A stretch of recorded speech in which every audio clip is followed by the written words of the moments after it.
ตั้งคือดันบุ้มล่าขิงพระเป็นเจ้าเล่มุดเหม่อเฉยหลีจึงหลีป่าหลีก็ได้จื้อคือนั่นช่างฉาก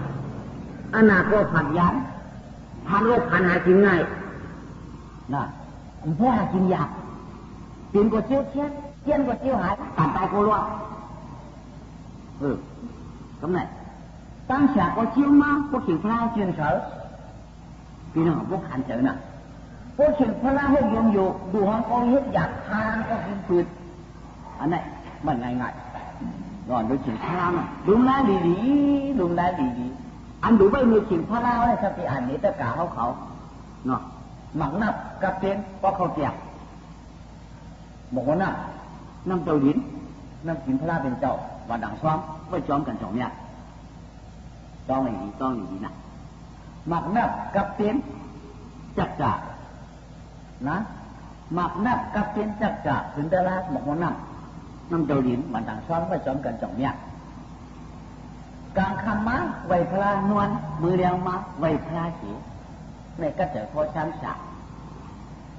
ทุกเจ้าพระกลางปีเขาช้ำกาทุกเจ้าพระเรื่องเขาช้ำใบพวกเล่นเยอะทุกเจ้าพระเทียมยันคงเทียมมันที่ได้เสียงสักอย่างบนเทียมโมรำเมียวก็เทียมดังปีสี่เหรียญมันกันเหรียญกว่าที่ด้วยจิ๋วกายยะท่าเรื่องยินเชียงนั้นนำคำนำให้กว่าอันนั้นก็ไก่นั่งคนงวนนี่หุ่นว่างเฮายังดื้อบุกสวนจะเดี๋ยวมันเสียคือเรื่องกันดุนนาเนาะอ่อนกันจำต้องได้คุณคือว่านางมีหมุนคุณชุกป้องกับนางมีหมุนนะเขาลุงลาจีเหดียวเด็กก็เด็กพอจำสามัยเนี่ยที่หากินของกันมาบอกว่านำเขาให้ถึงใส่เสือต่างซ้อนนายใหญ่เจ้าป้าขางคำอันเป็นกุ๊กกักหลงเป็นผักโมโต้หวานชิวฮอกชิวยักหวานก็ลินชื่อนั่นเด้เอาเปียเด้เนี่ยแบบว่าผมมันพวกกระดิ่งชั้นสายเดินมันตุ๊กตาเข้าไปฟากันจริงเชียในลุมลาเป็นพวกขานุสติลำตัวเดียโลเชพระมีสองชิวไอ้เจ้าไหวหน้าเขาไหวหน้าออกเขายังไม่พอท้องมันทุกเรื่องทุกผมหูเนี้ยผ่าร่วมก็ยังหูเชี่ยขึ้นช้าถูกในเก่าพวกถูกเอาเปียเถอะอันเป็นข้าวเชียงมันนั่นอันตูต่ำช่อมเขาเนี่ยจีมันนี่จีเนี่ยมันเห็นนี้กุยวันกุยกว่าเขาตอบเขามุ้นกับหมุนจุ้งทรงเสียบันตันใดอย่างเนี่ยเป็นกับเขาน่ะต่างลองหรือป้ากันไม่จริงชุดน่ะก็มีเจตนาเขาพอเปลี่ยนไหนเสือเปลี่ยนไหนลูกตาพระเป็นเจ้าสมบัติเขาร้ายเขาในสองตาพวกในกินข้าวว่าที่ตายบุกตัวอ่ะรู้ในกินข้าวมาเนี่ยสมัยมาขึ้นตู้เจ้าพระเขาบังเขาร้ายอันนี้ว่าเขาหนับยำโกกาว่าเขาหนับยำนายเอาดูเลยไอ้ชูน่าผมพรตั้งอีกนั่นดูเลยขัดใจชูชาสีเนี่ยน้ำหมอกให้เป็นนะหรือเราไปเก็บบ้านนอกบ้านกันด่วนกันร้องที่พระถึงเจ้าสาธุเอาผู้สวยจูน่าผมพรตั้งนี้อันนั้นถ้าที่ยังเปิดมันเนาะเราได้แต่เข่งพระเล่าซาหมดเขาออกว่าอย่างเงี้ยให้เช่นปัดหูหรือเนี่ยดีว่าเฮ้ยยังช่างฉายเฮยอยู่ดียังบ้านทำอะไรมันบ้านในที่เขากัดก็มันเชี่ยมีดูที่เขาพึ่งอิงมันเชี่ยมีเนาะพวกเขาไก่ดีพึ่งอิงดีเพราะในก็จะข้อช้ำฉามือหนักอุ้มห้องเหนียวนะที่เตี้ยมันพระเป็นเจ้าก็มาหูเนี่ยอุ้มเหนียวหนเท้าเฉยอุ้มเหนียวเนี่ยใกล้ลุมลาปั่นมันยาคนปุยตาหน้าใกล้ลุมลาปั่นเขาเลยบอกไอ้โจ้ดิมาปั่นเขาหักเขาเปียงเขาเขาลุมลาพระเป็นเจ้าก็อาโจ้พระเป็นเจ้านั่นจะมาหักเขาเปียงเขานี่มันง่ายๆแต่ก็อย่าตีไปช่วยกำนี่เป็นพวกฐานสติโคงเงาหนุ่มล้อเขาจำต้องกึมเอาต้องเอาปลามาสวนคำอย่างเสียงเราพระเรามาปั่นจริงเขาอย่าตีลืมมันว่ามันถ้าต้องไม่อย่าตีลืมหรือมันไม่นี่นะได้คิงดูชีถึงนำเขากินช้ำถึงหนึ่งขึ้นเนี่ยมันง่ายๆวนหนึ่งหลังเนี่ยมันอย่างไงขึ้นหนึ่งหลังนี้สามคิงต้องไงนะขึ้นหนึ่งหลังในนี้3 อาขึ้นหนึ่งหลังในนี้3 อาอย่างไรก็ทำไหนกับไหนพวกใครพูดดีกว่ามี3 อาว่ะขึ้นหนึ่งหลังในนี้3 อาอะไรทำปลาย3คิงว่ะ คืนพันเลยอ่ะนี่ก็ย่อพันเลยอ่ะสามอาได้สามเสียงเนี่ยมันคือลดได้ให้ตีก็ตีสามอามันตื่นตีได้มาเพื่อนมันตีได้ตีดีกว่านั้นอายุอาลาอาเมียอาเมียได้เป็นกระเหล่าเป็นที่ขิงพลาเขาอาลาได้เป็นกระเหล่าหูพี่ไพเขาใครอุของอุก็นั่นพวกปักทั้งวันนี้อ่ะอายุได้เป็นกระเหล่าในตีนวลเขาในอาจารย์มันชี้ชั่วเนาะจากพ่อเป็นอายุแต่นั้นแหละแค่นี้เนี่ยมันจึงไม่ร้องกันนี่เนี่ยแต่ว่าที่อาเมียนั่นรู้มันนายดีเขาตีเมียจอมอยู่ก้อนผมนายแค่เนี้ยเขาเปิดนั่นแหละในเป็นพวกแต่โนสติหูน่ะเขาต้องเอาความมันกับมุนผู้ใหญ่กว้างเผยเผยช่างเอาผู้สวยงามน่าวุ่นเจ็บช่วงเจ็บนี่มาอ่ะเผยถึงข้าเจอเจ็บจู่จ้าก็อาจูได้ไงว่าง่ายว่ะอันนั้นเขาก็จะช่วยซ้ำๆกับวันนั้นมันลืมนะก็เป็นขี้คังขี้จึงเสียมากพอเป็นวันจอกมึงเสียงแค่หนาพอเป็นวันบุยมึงตั้งแค่หนามีปลาแห้วมีปลาคืนมีโพเชื่อปูมิวนั่นเปลี่ยนก็ไม่ได้ไว้จะไหนคนดำกองดีน้ำหนักก็ไม่พอธรรมานุสติก็ไม่ใช่ธรรมานุสติข้อสองข้อปั่นคิงยันข้อปั่นจังคิงตั้งในอย่างมีหมองถ่อมเที่ยงธรรมานุสติข้อสองข้อปั่นขุนปั่นนั่งอย่างมีหมองถ่อมเที่ยงอ่อนกันต้องเพิ่มได้อย่าเปลี่ยนเรื่องชักขาอ่อนกันต้องพอธรรมานุสติมันอย่าเผยมันธรรมานุสติตะลาพลาเจนต้องตาอะไรเนี่ยธรรมานุสติความโหงเต็มหลวดอีกคนหลวงอะไรต้องสิ่งธรรมานุสติตะลาธรรมานุสติดูเลยต้องตะลาไปดูต้องหังพวกนั้นเนี่ยพวกต้องตะลาเนี่ยอย่าจะกันนี้ได้ตะลาเนี่ยเลยต้องเข้มจับเนาะธรรมานุสติเนี่ยกำพอได้ต้องตะลานั้นมันถูกต้องเลยกันมันตองตลาดิกฉังทำสังในมันถูกต้องมันก็ไปเอามือจ้องมือถ่อมทั้งในมือถ่อมขี่มันไว้ตั้งสตินี่เปิดตาตุเกตน้ำเกตท่าหมูเขาทำปองอกกันจีวางกลางวงเอาหัวเอาไข่ยินงอมยินป่านั่นธรรมานุสติเขาสั่งตกลงเปียกตักตรงเดิมเปียกเนาะมันจังตกโหตัวหายบางพอยินไปยินเงานั่นเป็นธรรมานุสติอย่างนี้ก็ไม่ตีชุดมันก็ไม่เปิดมาปลาเอามือมาบอกเขามือเปิดมีเฮิร์นบ่เปิดคือมาเถอะข้างห้ามบ่เปิดหัวดีกว่าก็ไม่เปิดหัวดีเปิดมาปลาเอาเป็นผู้เป็นหน้าเป็นปลาเป็นอาเปิดเอาไหมน้าปลาเนี่ยมือเขาดีหัวดีเฮิร์นเอาเนี่ยว่ะมังกรชาฉวมเฮิร์นเขาเลยปังถูมือถ่อมดิบถ่อมตะลาถ่อมทำให้ดูนะผมแม่นะมือถ่อมดิบเนี่ยนะก็เป็นดิกได้ดีเขาก็ไปกินดำมูนี่ยังเปลี่ยนเรื่องของยอดเขาจะไม่ออกช้าเช็ดป้ามังกรตรา37 ปุ๊กก็จะเป็นนี่น่ะมิวมันเด็ดก็เป็นทำก็ทำโลกวัตติปรัตนาเขาจะได้โลกวัตติปรัตนาธรรมสตาเขาจะได้น่ะอุณสาวิจัยเขาจะสังฆาจะได้น่ะเป็นแก่ติดนะเพื่อนเห็นนะการเอามือถอนดิกนี่ด้วยน่ะป้าเอามือถอนดิกก็ตีดิกนั่นเท่ามันถอมอ่ะมันก็ถอมอ่ะกับมือนั่งนี่แหละอุหูอุหาอุกรรมอุปายอุคือก็คือขายเคยคือนาคือเขามาคือเหนื่อยคือดูยิ่งหลานใจเลยเปิดฉากก็ไม่ปืนบอกเขาเมื่อเตรียมไว้สักอันหนาปืนนะก็ไม่ถ้ามีตังเตียนจ้าหน่ะให้ดีเชี่ยวมาเอาตังหลวนดีกว่าก็ไม่ปัดออกมือเอาหลวนขาวเตี้ยว่าให้เห็นมาเอาพุทธร่างชุดจังเลยเอาหลวนให้หนักเหมือนก็ไม่น้าเห็นว่าอะไรอาจารย์ก็เห็นว่านี่แต่ช่วยอะไรก็ว่าแต่ช่วยอะไรก็ว่าช่วยหรอกทำมีแต่ละเนี่ยมันมั่วธรรมานุสติทำนี่น่ะเจ้าบนหัวพอในเจ้าปัญญาก็ว่ามีธรรมานุสติอีโดไปสุดในว่าทีนี้เขาก็โค้จะคัดโค้บังหนูทีนี้ก็มาหมุนเลยหมุนนอไหนช่วยเราแค่นี่ว่ากำคาพ่อแต่หน้าให้ก่อนในจะจิตนาปุณมีหรือจะจิตนาท่าปุณมีหรือไม่จิตนาแค่เขาอยากพูดรู้ล่ะเขาอยากพูดมาหรือทำไงอันดีก็เที่ยงรู้อันเขาอยากพูดได้เที่ยงกองตองเลยก็ไม่กินนี่เที่ยงเนาะเขาแข็งหนาเนาะคำเต่าอะไรกันเนี่ยแค่มินแค่ไปพอได้น้ำอ้อยอยู่รู้อ่ะแค่ขี้แต่ในธรรมานุสติดอกนี้นี่นะนี่ เจ้าไหนเพราะมันดีกินช้ำย้อนเอาแค่กินน้ำไก่เลื่อนไปได้กินเจ้าเราเป็นนายหลานเจ้าเราเป็นลูกเจ้าเป็นบ้านนอกก็เป็นดีกินได้พูดทางปันเป็นทางเมาอิ่มทำมาโนสติมีวันนี้นะสติดีตลาดเนี่ยมันบองห้องมันห้องแข็งไงนะทำมาโนสติมาถ้าเกิดเขาไปยืนสอนในดูอารมณ์แบบบ้าง่ายอารมณ์ในกฎไม่ง่ายไม่จบนางกู้เหมือนกันก็นางกู้ได้เป็นมาร้องมันเนี่ยในสินตราสอนเสียบางทีบอกได้เด็กจับตัว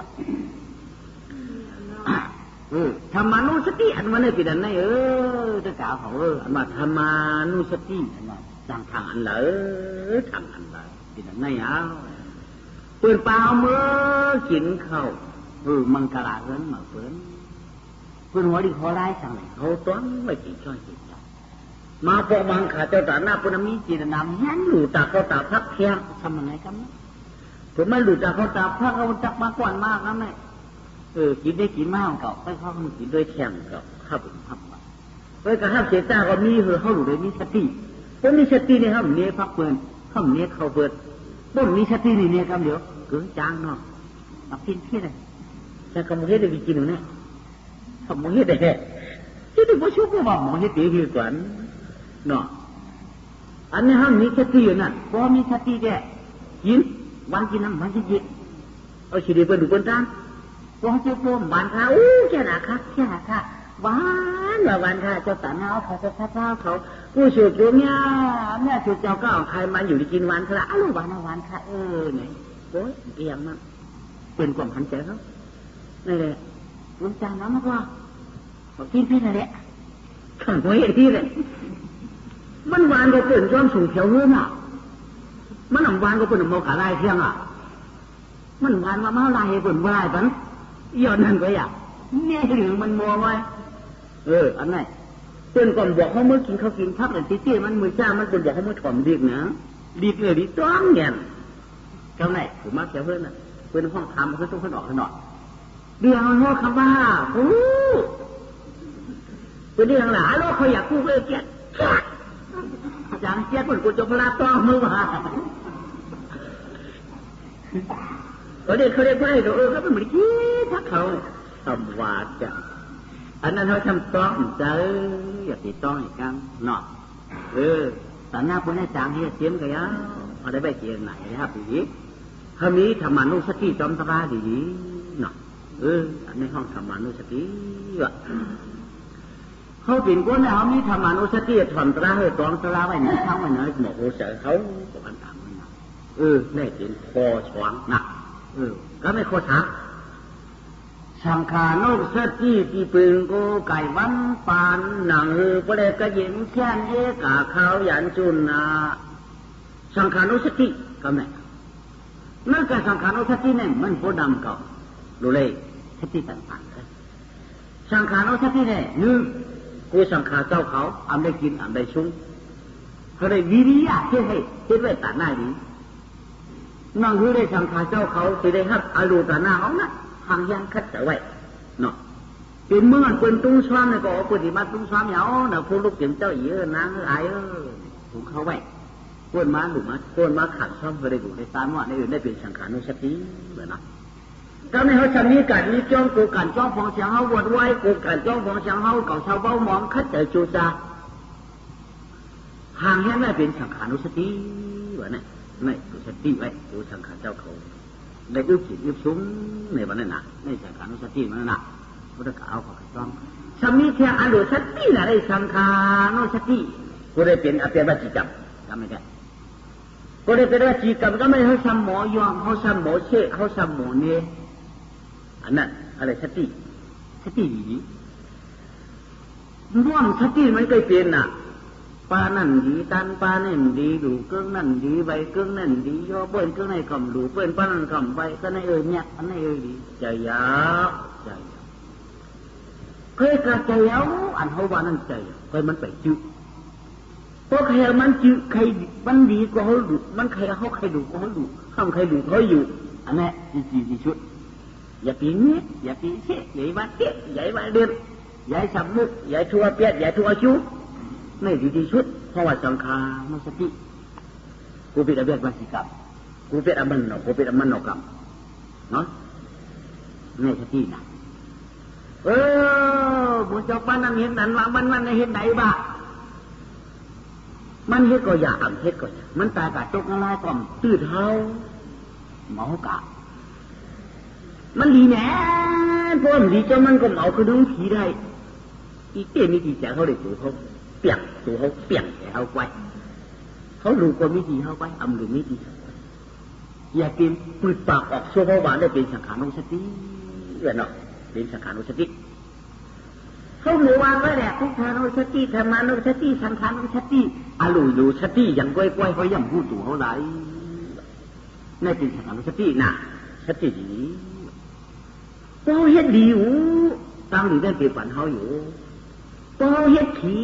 ตั้งขีนั่นก็ตีหันอยู่เป็นว่าพระเป็นเจ้าเนี่ยว่าต้นจอมกรรมมันเจ้ากว่าเนี่ยจอมกรรมเนี่ยจอมพระเป็นเจ้านะเป็นว่ามิ้วในมือก็ห้อมเด็กจอมเขาก็ห้อมตุค่า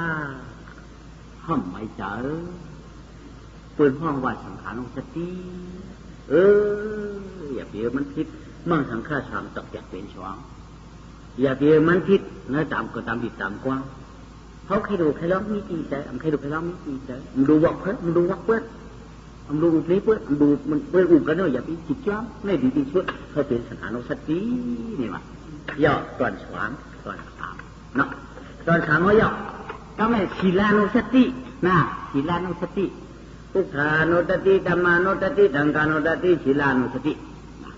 ศีลาเป็นศีลนะศีลาเนี่ยเป็นศีลศีลในตาปานาติปัตตะอตินากามิสมุสาสุราเมริยะไม่เป็นห้าป้าเขามีสติพอมีศีลเขากำเช่นเลยแค่สติจำศีลนั่นเพราะมีสติเนี่ยมันจังเดียวตะกะคิงนายยิงใจปากหัวเขาศีลนาตาช่างศีลานุสติมันไม่รู้สติเขามีศีลนั่นนะศีลเนี่ยพอมีเอาวันไหนแกมันจังปั่นไอโจหน้าหุ่นตั้งหลีเขาเพราะสติเนี่ยจังดูเดียวเนาะมันจังดูเดียวว่าเปลี่ยนดูเดียวกับนี้ก็ละลาปุ่นจำเพียงว่าเขาว่าปานาติปาเขาได้กำมดยาวนี่กำเชียงเยอะว่าไหนพวกเขากำเชียงไม่ได้เดลสติ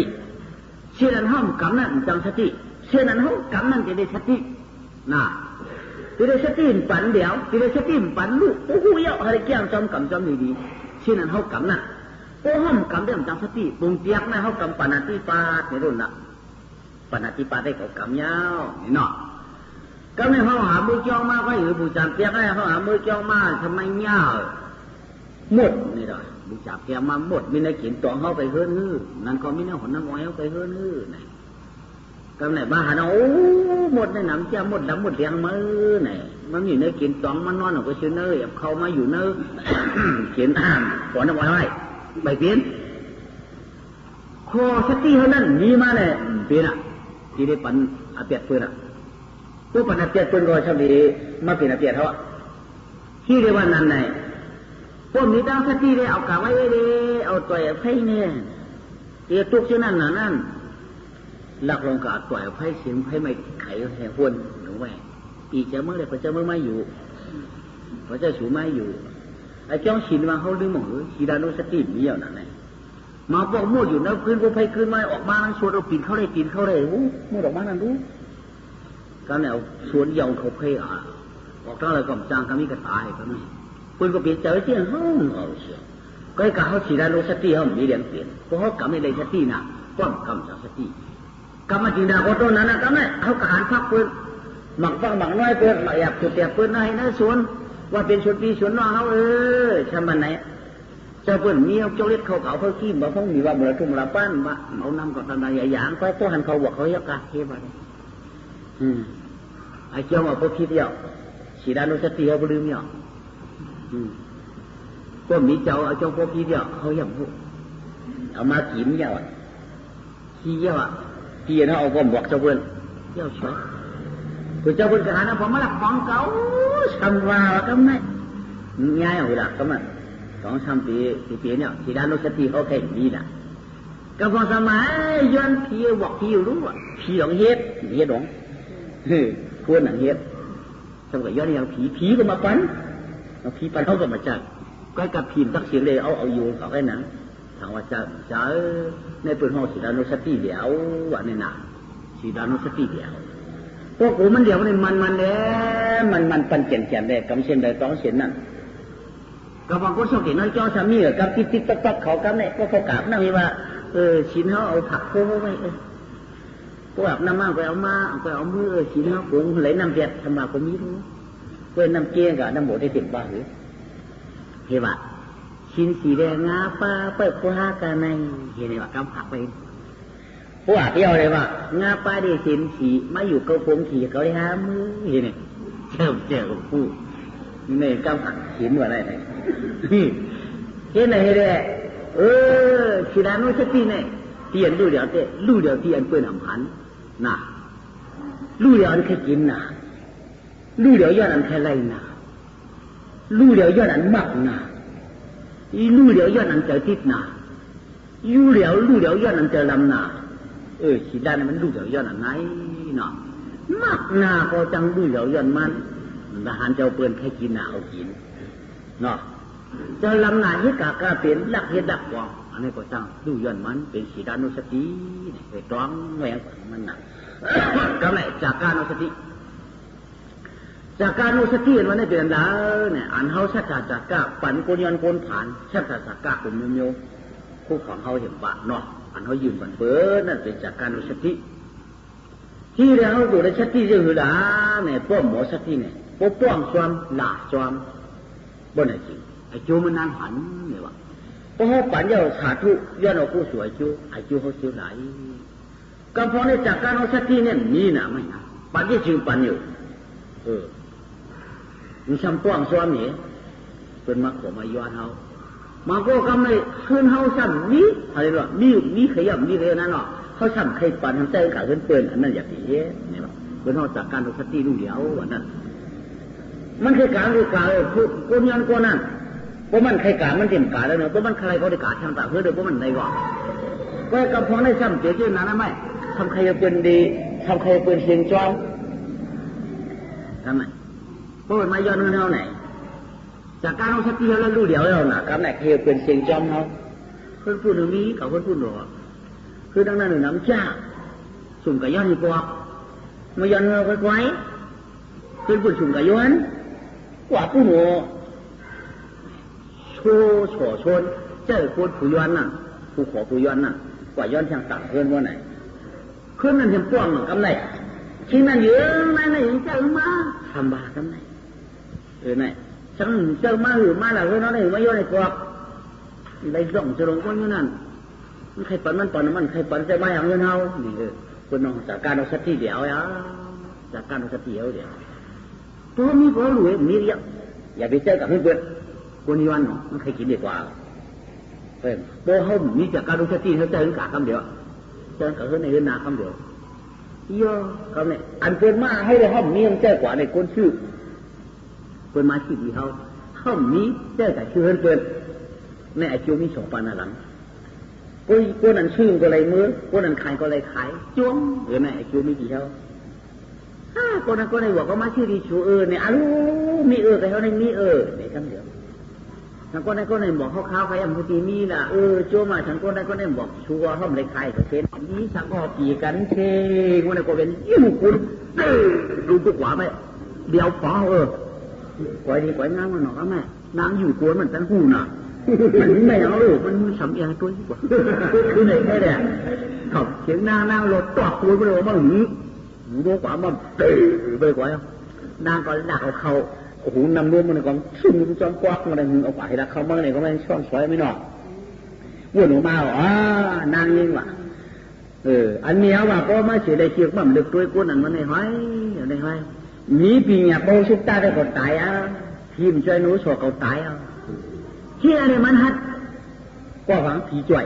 เชื่ออะไรมันป่องเสามาก็เปิดผีจ่วยเชื่ออะไรมันกินเลยก็ปัววิปากาจัดก่อนมันกับท่านเปิ่นตายเนื้อนั่ง